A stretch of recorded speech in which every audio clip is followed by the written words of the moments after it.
cara bedah bagaimana caranya. Rupanya dia duduk pernah tinggal sama satu dokter bedah. Setiap hari dia perhatiannya, dia belajar, dia alim, dia kuasai. Tapi dokter bedahnya nggak pernah kasih ijazah dia. Tapi dia udah kuasai ilmu itu. Kira-kira diakui nggak kedokterannya? Begitu juga ilmu agama. Udah baca di Google udah 1000 lembar, udah baca beli di Gramedia, tapi belum ada yang kasih ijazah. Belum bisa ilmunya dipakai karena semuanya harus ada sanad. Sama kayak tadi, ahli bedah tapi nggak punya ijazah kedokteran, nggak bisa walaupun dia alim, tapi belum bisa dipakai. Imam Malik bin Anas, Imam Syafi'i, kenapa berangkat sana berangkat sini? Cari orang-orangnya, minta ijazah dari apa yang dia dapat. Sehingga ilmu ini tidak lari daripada apa yang diajarkan Nabi Muhammad SAW. Yang kedua, menghindari daripada musuh-musuh Islam, orang-orang Yahudi, orang-orang Nasrani, juga banyak yang alim-alim. Banyak yang menguasai hadis, banyak yang menguasai tafsir, banyak menguasai Al-Quran, tapi bukan muslim. Hafal Quran di luar kepala, hafal tafsir, hafal bahasa Arab, hafal hadis Nabi, nggak beriman dia. Memang Yahudi biayai untuk itu. Apa tujuannya? Nanti dia yang kocak-kacik ini, putar-putar ini hukum agama. Untuk apa? Supaya umat Islam ini kabur, bingung. Mereka masukin ini, masuk riwayat ini, masukkan riwayat ini. Nah, kalau kita sembarangan aja ternyata ini adalah dari mereka. Satu buku yang kita baca, atau satu kitab yang kita baca, atau satu maklumat, isinya Quran, isinya hadis, isinya riwayat, tapi disusun oleh seorang Yahudi tujuannya untuk mengaburkan apa yang sebenarnya yang diajarkan oleh Nabi kita Muhammad SAW. Jadi itu juga mengkhawatirkan.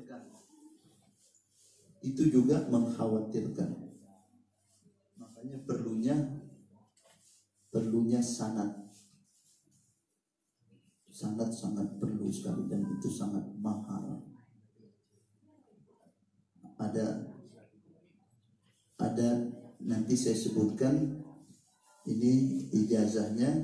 Nanti kalau saya sudah sebutkan ijazahnya, nanti bapak-bapak, ibu-ibu bilang saya terima ijazahnya. Ya, jawabannya begitu. Atau bahasa Arab, gobil tu ijazah. Bismillahirrahmanirrahim. Saya ijazahkan kepada seluruh hadirin dan hadirat ijazah membaca Ratibul Attas dari guru kami Al-Habib Abu Bakar bin Hasan Al-Attas, mengijazahkan kepada seluruh jamaah Majelis Taklim di Rumah Haji Hendri untuk membaca Ratibul Attas. Ijazah dari beliau dapat dari guru-gurunya sampai kepada Sahibul Ratib. Bilang gobil tu ijazah.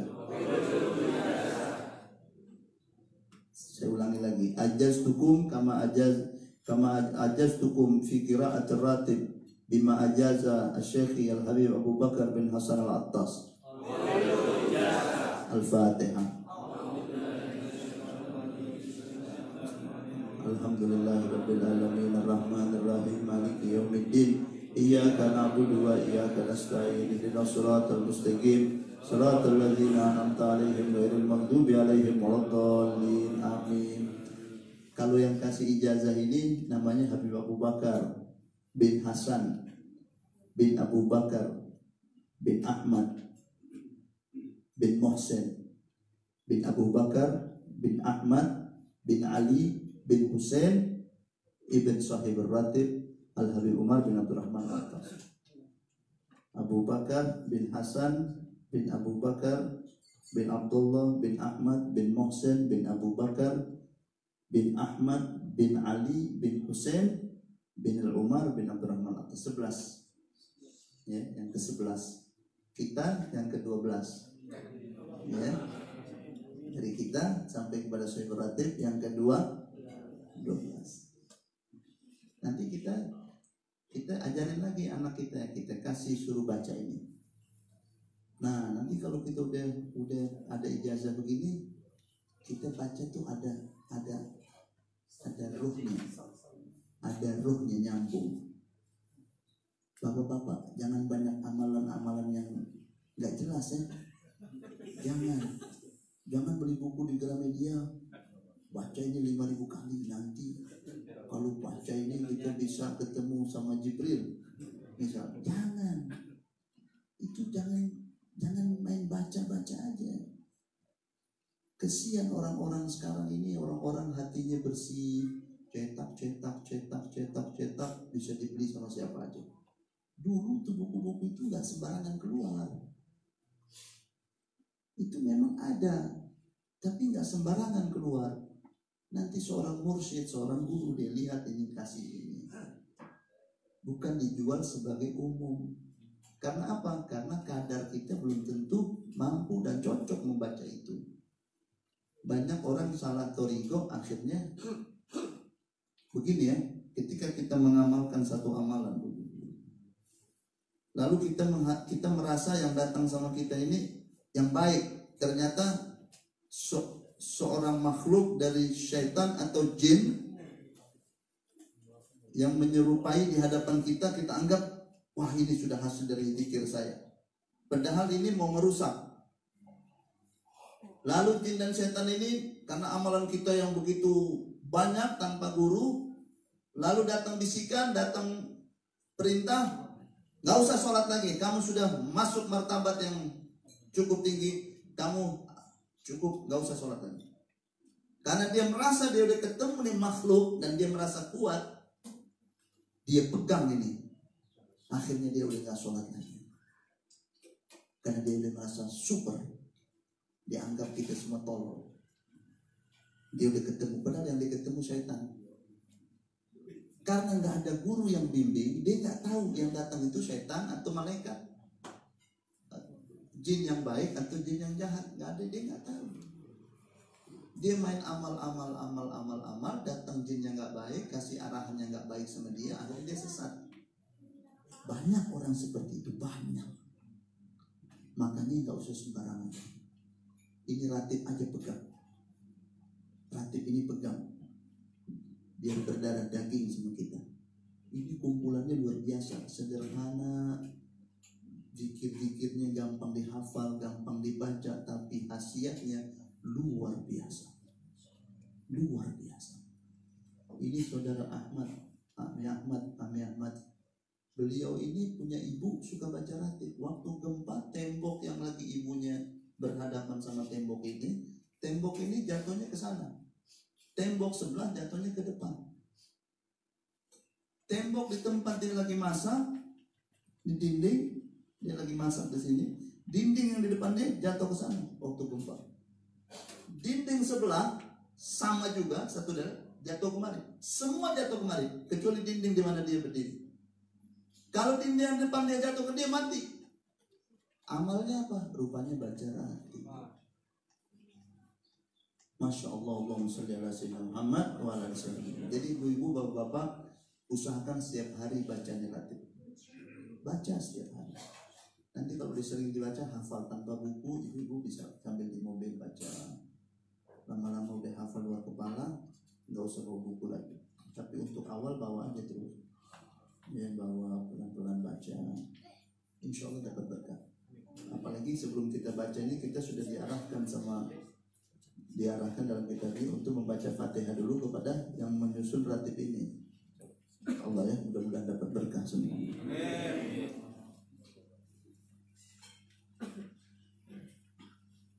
Dan Haji Hendri juga dapat berkah, dia kasih tempat kita untuk majelis taklim. Teman-teman juga yang bantu Haji Hendri juga dapat berkah, yang hadir semua dapat berkah. Al-Fatihah ila hadratil Habib Sayyidina Muhammad sallallahu alaihi wa alihi wa sahbihi wa man walah wa ila Sayyidina al-Habib bin Abdul Rahman al-Attah sahib al-Ratib wa Syekh Ali bin Abdullah Baras wa usulihi wa furu'ihi man Allah yataghashahum birrahmul mafta ala hadiniyah wa ala kulli din salihah wa ala man wa Habib Abu Bakar bin Hasan al-Attas alladhi ajazana bi qira'ati ad-ratib wa ila hadratin Nabi sallallahu alaihi wasallam al-Fatihah. Bismillahirrahmanirrahim. Alhamdulillahi Rabbil Alamin Ar-Rahmanir Rahim Maliki Yawmiddin Iyyaka na'budu wa iyyaka nasta'in Ihdinas siratal mustaqim Siratal ladzina an'amta 'alaihim ghairil maghdubi 'alaihim waladdallin. Amin. A'udzu billahi samil 'alim minasyaitonir rajim. A'udzu billahi samil 'alim minasyaitonir rajim. A'udzu billahi samil 'alim minasyaitonir rajim. Law anzalna hadzal qur'ana 'ala jabalin lara'aitahu khashi'an mutasaddian min khasyatillah wa tilkal amsalu nadribuha lin-nasi la'allahum yatafakkarun. Wallahu alladzi la ilaha illa huwa 'alimul ghaibi wasyahadah huwar rahmanir rahim. Wallahu alladzi la ilaha illa huwal malikul quddusus salamul mu'minul muhaiminul azizul jabbarul mutakabbir. Subhanallahi amma yushrikun. Wallahul khaliqul bari'ul musawwiru lahul asmaul husna. Yusabbihu lahu ma fis samawati wal ardi wa huwal azizul hakim. A'udzu billahi samil 'alim minasyaitonir rajim. A'udzu billahi samil 'alim minasyaitonir rajim. A'udzu billahi samil 'alim minasyaitonir rajim. A'udzu bikalimatillahi tammati min syarri ma khalaq. A'udzu bikalimatillahi tammati min syarri ma khalaq. A'udzu bikalimatillahi tammati min syarri ma khalaq. Bismillahirrahmanirrahim. La yadurru ma'a ismihi syai'un fil ardi wa la fis samai wa huwas samiul 'alim. Bismillahirrahmanirrahim. La yadurru ma'a ismihi syai'un fil ardi wa la fis samai wa huwas samiul 'alim. Bismillahirrahmanirrahim. La yadurru ma'a ismihi syai'un fil ardi wa la fis samai wa huwas samiul 'alim. Bismillahirrahmanirrahim. Wa la haula wa la quwwata illa billahil 'aliyyil 'azim. Bismillahirrahmanirrahim. Wa la haula wa la quwwata illa billahil 'aliyyil 'azim. Bismillahirrahmanirrahim. Wa la haula wa la quwwata illa billahil 'aliyyil 'azim. Bismillahirrahmanirrahim. Wa la haula wa la quwwata illa billahil 'aliyyil 'azim. Bismillahirrahmanirrahim. Wa la haula wa la quwwata illa billahil 'aliyyil 'azim. Bismillahirrahmanirrahim. Wa la haula wa la quwwata illa billahil 'aliyyil 'azim.